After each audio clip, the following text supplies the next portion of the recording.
Hey guys, welcome back. So now we have arrived finally to the moment that has been building up since Weapons of Mutant Destruction, when we first got the creation of Batch H Alpha, later to be known as Weapon H, finally meeting up with the Immortal Hulk and Wolverine in a 3-part series called Hulkverines. And that is a title that they've been sprinkling in since Weapon H's first appearance in Totally Awesome Hulk, and even before they announced this title dropping, it was like, okay, we know they're gonna use this title for something, because that name just kept coming back. And so what I want to do as we get into breaking this down is talk about a number of the tie-ins and connections that occurred recently that led us to this point. But first, if you're new to the channel, be sure to subscribe to catch the spills every week, and don't forget to hit that bell up top so we can squat up in the comments for the first hour.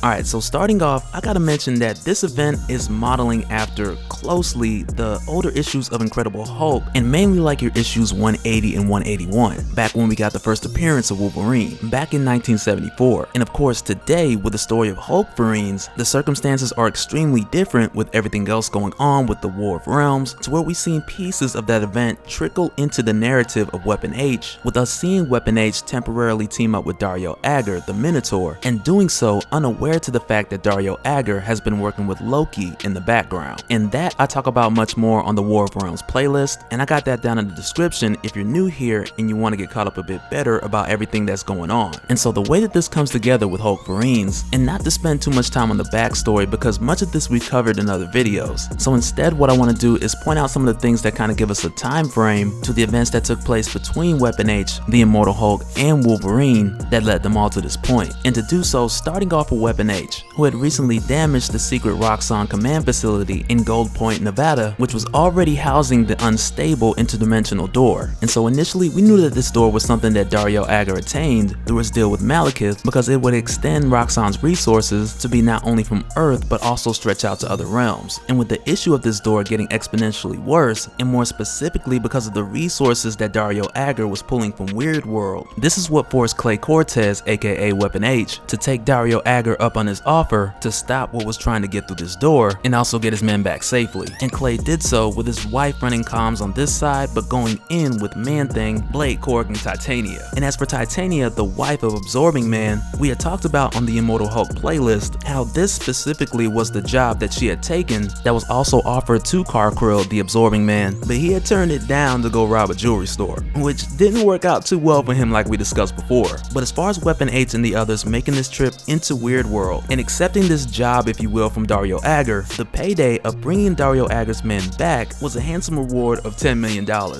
But upon going in, Weapon H had discovered that Dario Agger was siphoning power from Morgan Le Fay. And when Weapon H discovered this, he had freed her, to where as a result, she recruited Weapon H to counterattack. And then Dario Agger said, you know what, I'm just gonna use all the power I siphoned from her, blow all y'all up, and we'll start over. And in doing so, he started a detonation countdown that only he could stop. So Weapon H pretty much figured, so okay, so if you want this thing to blow up, I don't want you to miss out. So he went back, snatched him up, and dragged him into Weird World so he could stop the explosion.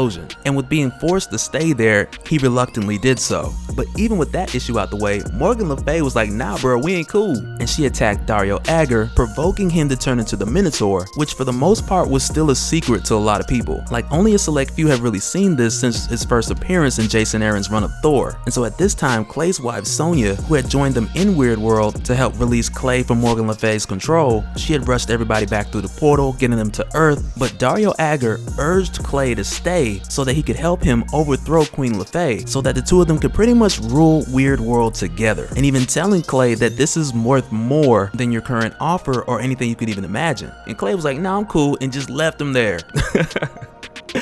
He just left him there. And it's like when you get off at 5 and your boss asks you to stay another hour and you like, nah bro, I did my job, I'm finna bounce. Which was pretty much where Clay's head was at, because legally this team did their part. They fulfilled the deal that was in writing, and at this point it was time to pay up, which was something that Dario Agger wasn't too happy about, because not only did he have to pay them 10 mil apiece, and I think Blake to the far left got 20 because he talked Man-Thing into letting him have his cut. But either way, they got the job done, so they got paid. But aside from getting that 10 mil, Clay had had also made a deal with Dario Agger that if anyone comes for his family, that he's coming for Dario, which he meant because Clay doesn't play about his family. But from Dario's perspective, this only meant that he couldn't come for them personally, which he kind of really couldn't because he was on house arrest like right after everything went down. But from the way that he sees it, he could still send his resources to send someone else after Weapon H so that it appears that he's not connected. But I also gotta say, when we see him on house arrest drinking this glowing yellow drink, which looks a lot like the dragon's blood that Loki had told Dario Agger about, like we had talked about on the War of Realms playlist, it appears that Dario Agger is working on upgrading himself in the meantime. But during this time that he's forcibly and willingly staying to the side, it's here that he makes his preparations to send both the Immortal Hulk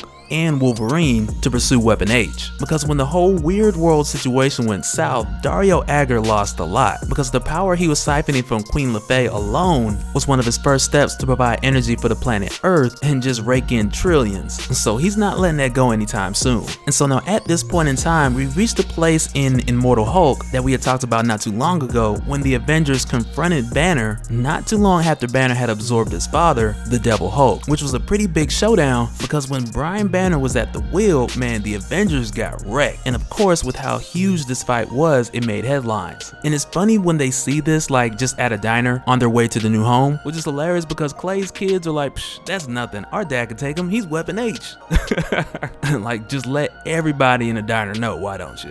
But I gotta say, like, even up until this point, you can tell with Clay, like the progression of his character, that over time, since he's been back with his kids, and even when he has to be away, but since the time that he's become Weapon H, he's become a lot more comfortable with sharing who he is with his children. And the kids, the twins, they cannot get enough of it. Like, if you was a little kid and your dad was Weapon H, you'd probably be the same way. And I'd probably be a terrible kid. Like, my daddy's Weapon H, what you gonna do? But what's funny is when they see the Immortal Hulk on the news, the kids are like, well, our dad can take him. And he's like, of course I could. But he tries to get the point through to them that they're not trying to broadcast it, also while trying to assure the twins that he's finished with all the quote Hulk business. But we already know he's gonna do what he need to do when he need to do it. But when he finally gets them home after much of their traveling, and much of it was cold and wet, they finally get to their home, which is set up with a safe room, to which I'm sure is also set up for Sonya to communicate to him in the field if need be, which is much related to what her job was over at Roxxon, and a lot like how she assisted Clay when he was in Weird World and she was helping him out from Roxxon. So you guys know from here, we are Weapon H. Cause you know good and well your woman don't want you having fun without her.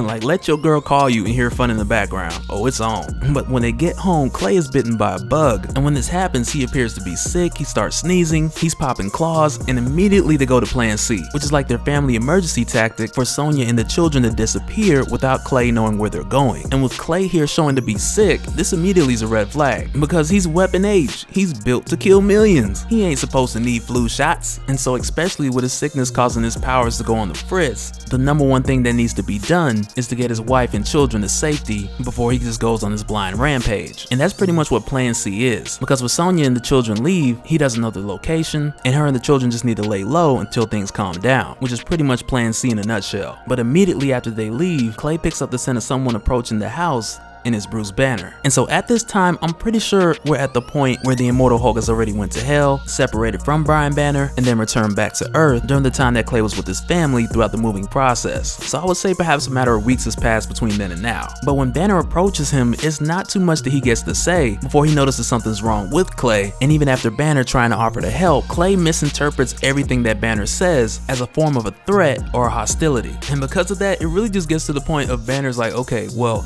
I tried to help you, I tried to do this the easy way, but now the other guy's gotta take over. And Banner hulks out and they go at it. But it's at this time that we also find out that the whole bug thing was set up by the leader, who's also watching this brawl from a distance while also being closed off by a strike team from Shadow Base, which, just as a quick reminder, we talked about in the Immortal Hulk, like Shadow Base, they're the ones who tore Hulk to pieces, attempting to examine him and find out the source of his immortality. And so at this point, with them telling the leader that this plan isn't gonna work by just getting Weapon H to kill the Hulk, because the Hulk can drain gamma radiation now, the leader tells them that not only does he know, but that's exactly what he's counting on. Because he wants the Hulk to drain Weapon H because as soon as he does that, this virus, if you will get transferred over from Weapon H to the Immortal Hulk, which was well played because it did exactly that. And when this happens, and I guess the leader isn't really aware of the full capabilities of Weapon H, with Clay not being so easy to mind control, almost as if he's building a higher tolerance over time. And plus, with the addition of the Hulk draining some of that out of him, when he tells Clay to kill the Hulk right here, he also tells Clay that he knows about Plan C.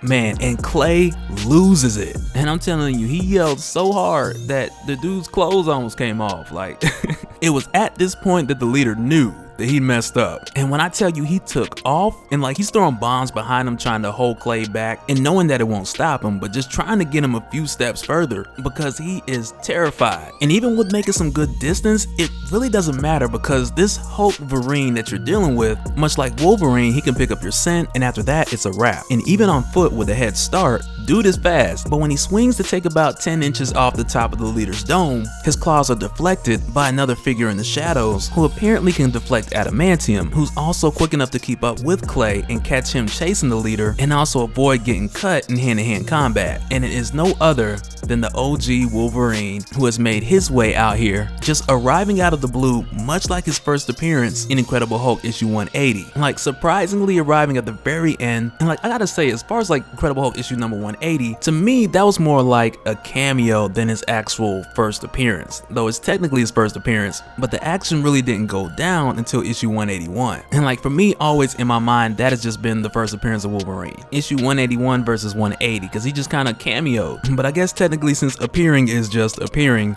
it's 180. But either way, that'll do it for this one, guys. Let me know your thoughts down below, and I'm gonna put up a vote in the community section. Like, out of this 3-part series, who you think's gonna come out on top? Like, I'm really curious to get you guys' feedback. But let me know your thoughts down below, and we'll do it again in the next one. Alright, later.